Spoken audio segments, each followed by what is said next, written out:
The question says the diagram shows an outline of the part of the periodic table which statement is not correct. So यहाँ table में आपको elements नज़र आ रहे हैं, उनके बारे में कुछ स्टेटमेंट्स हैं, यहाँ आपने सेलेक्ट करना है कि कौन सी करेक्ट नहीं है. The melting point of W is lower than that of Z. W हमारा एक मेटल है और Z हमारी एक गैस है, क्योंकि ये हेलोजन है, फ्लोरीन क्लोरीन. सपोज ये क्लोरीन है और यहाँ पर W is the last element और द मेटल ऑफ ग्रुप 1. तो W का तो मेल्टिंग पॉइंट ज़्यादा होगा ना, क्योंकि metals have more boiling point और वो सॉलिड में होते हैं. Z is a gas, so this statement is not correct.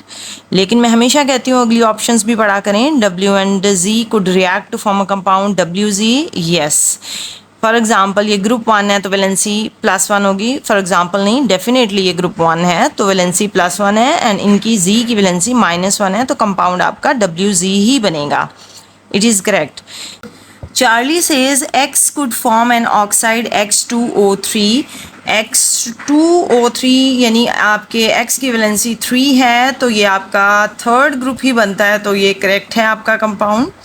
अच्छा, पीरियोडिक टेबल में मैं आपको बता देती हूँ कि ये किस तरह उन्होंने लिया हुआ है. X3O फॉर एग्जांपल ये थर्ड ग्रुप है, तो यहाँ पर वैलेंसी +3 होगी, ऑक्सीजन की वैलेंसी -2 होगी, तो वो जो आपका X है वो X2O3 ही बनेगा. उसके बाद फोर्थ है Y could form an oxide of YO2. Suppose ये हमारा जो Y है, सपोज नहीं, डेफिनेटली ये आपका फोर्थ ग्रुप में से है, लेकिन सपोज करेंगे कार्बन है, तो कार्बन तो ऑक्सीजन के साथ CO2 ही बनाता है ना, तो ये भी करेक्ट है. तो इसका मतलब जो इनकरेक्ट ऑप्शन है हमारी अल्फा है. In the periodic table how many periods are needed to accommodate the element of atomic number 1 to 18. देख लेते हैं.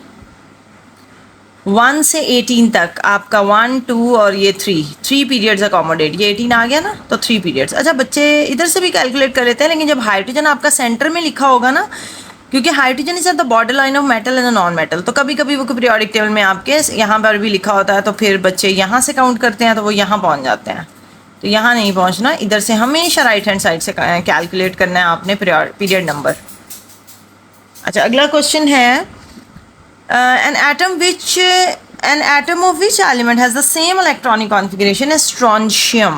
Okay, देखते हैं electronic configuration of strontium ion. अब देख लेते हैं आपका स्ट्रोंशियम आयन कहाँ पर है.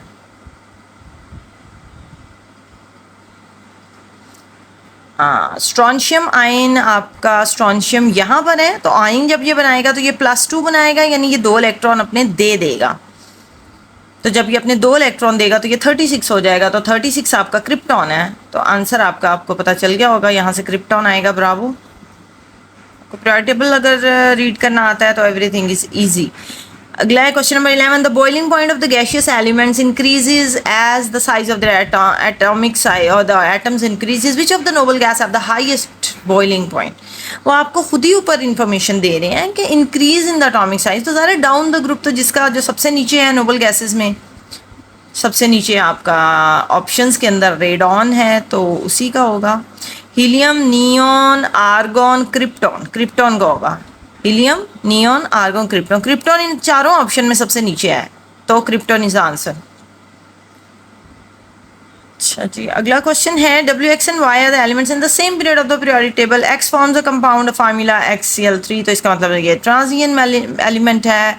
X is a transient. Y forms a solution of pH12 which when it reacts with water, यानी कि अल्कलाइन सोल्यूशन बना रहा है Y, तो Y is a metal. The reaction of W with water is similar to Y with water. अच्छा, W और Y इसका मतलब है सेम ग्रुप में है, but Y with water but is less vigorous. W जो है वो वाटर के साथ उसी तरह रिएक्ट करता है जैसे Y रिएक्ट करता है, लेकिन लेस विग्रेसली. तो रिएक्टिविटी तो डाउन द ग्रुप मेटल्स में इंक्रीज होती है. इसका मतलब है W ऊपर है और Y नीचे है. तो लेफ्ट टू राइट, या फिर आप ये कह सकते हैं कि W जो है वो टू द राइट है और Y टू द लेफ्ट है, क्योंकि पीरियोडिक टेबल में दिखा देती हूँ, ये वाले ज़्यादा रिएक्टिव है ना इनसे, या अगर आप डाउन द ग्रुप आ रहे हैं तो फिर नीचे वाले ज़्यादा रिएक्टिव हैं ऊपर वालों से. लेकिन वो पीरियड की बात कर रहा है क्वेश्चन में, तो इसका मतलब है मेरा W इधर है, Y इधर है और X इधर है, तो यहाँ Y W X का सीक्वेंस बनेगा. Y W एंड X का sequence delta is your answer. अगला क्वेश्चन है piece of material are place in turn between P and Q in the incomplete electrical circuit. ठीक हो गया। Which material would not cause the bulb to light. Aluminium metal है, करेगा। Magnesium metal है, करेगा। Zinc metal है, करेगा। लेकिन diamond is a allotropic form of carbon. तो डायमंड जो है उसके आखिरी शेल के चारों इलेक्ट्रॉन बॉन्डिंग में इन्वॉल्व होते हैं, कोई फ्री इलेक्ट्रॉन नहीं होता, जिसकी वजह से जो डायमंड होता है ना वो एक बैड कंडक्टर होता है इलेक्ट्रिसिटी का। So bravo is the answer. Question number 14 is part of the periodic table is shown here. Okay, which statement about the elements is correct? Okay, V is more reactive than X. V is more reactive than X. No reactivity increases down the group. तो X is more reactive than V. तो आपका A गलत है. W is more reactive than Z. W is more reactive than Z. Yes, this is correct. Y is the same group as X. Y and X तो same period में है ना, group में तो नहीं है. Z has a lower melting point than W. Z का high होता है मेल्टिंग पॉइंट, क्योंकि डाउन द सेवन्थ ग्रुप आते हुए ना मेल्टिंग पॉइंट इंक्रीज होता है, क्योंकि स्टेट गैस से लिक्विड से सॉलिड में कन्वर्ट होती है. तो आपका Bravo is the correct answer because W is more reactive than Z.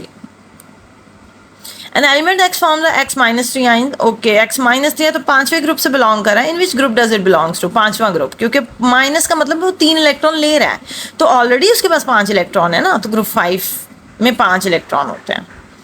अगला क्वेश्चन है which deduction about the element astatine can be made from position in the periodic table. भाई astatine जो है वो यहाँ प्रेजेंट है पीरियोडिक टेबल में, ये देखे नीचे यहाँ पर, ये डार्कर इन कलर है, सॉलिड है, लेस रिएक्टिव है. देख लेते हैं. It forms covalent compound with sodium. No, sodium is a metal and astatine is a non metal, और मेटल नॉन मेटल बनाते हैं ionic bond. It is a gas. No, it is a solid. It is displaced from aqueous solution of KAT by chlorine. Yes, chlorine is more reactive, so it can easily displace. So Charlie is the correct answer. Delta says it is more reactive than iodine. Iodine ऊपर है, iodine astatine, iodine ऊपर है. तो periodic table में देख लेते हैं iodine कहाँ है. आयोडीन यहाँ है, ठीक है, एस्टाटीन नीचे. तो इस एस्टाटीन की रिएक्टिविटी कम है, आयोडीन से ज़्यादा नहीं है. अच्छा जी, अगला क्वेश्चन कह रहा है मुझे radium is in the same group of the periodic table and magnesium. अच्छा, what is the charge on radium? देखो अगर आपका ग्रुप सेम है ना तो चार्ज भी सेम है. तो radium is in the same group of magnesium तो +2 होगा. पीरियोडिक टेबल में भी आपको दिखा देती हूँ, मैग्नीशियम, रेडियम, तो ये ग्रुप 2 तो +2 वैलेंसी. ठीक है. अच्छा, अगला ये लास्ट क्वेश्चन करते हैं, फिर इस वीडियो को एंड करते हैं. The diagram shows a simple laboratory apparatus for the preparation of the collection of the dry gas. What is the gas? अच्छा जी, वो पूछ रहे हैं कि ये जो आपकी preparation on the collection of a dry gas, what is the gas? Anhydrous calcium chloride से. अच्छा देखिए, आपका ये जो कलेक्टिंग जार है ना, ये उल्टा पड़ा हुआ है. इसका मतलब है मेरी जो गैस है ना वो लाइटर देन एयर है. तो लाइटर देन एयर यहाँ पर कौन सी गैस है आपकी, वो आप देख लें. Hydrogen is lighter than air. So Charlie is my answer. That's all for this video. Thank you so much. God bless you. I will catch you in the next video. अल्लाह हाफिज़.